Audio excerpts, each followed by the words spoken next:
काळी जंगलात एक कावळा राहत होता. त्याला एकदा खूप तहान लागली. तो पिण्यासाठी म्हणून पाणी इकडे तिकडे शोधू लागला, पण त्याला कुठेच पिण्यासाठी पाणी मिळालं नाही. तो खूप दुःखी झाला आणि एका मोठ्या झाडाच्या शेंड्यावर जाऊन बसला. अचानक त्या कावळ्याने काही अंतरावर बागेत एक माठ पाहिला.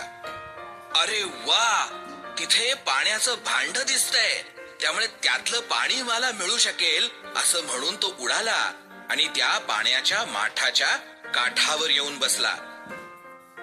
त्याने तिथे पाहिलं की त्या भांड्याच्या तळात थोडंसं पाणी आहे.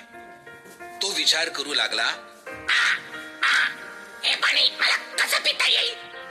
माझी चोच तिथपर्यंत पोहोचूच शकणार नाही.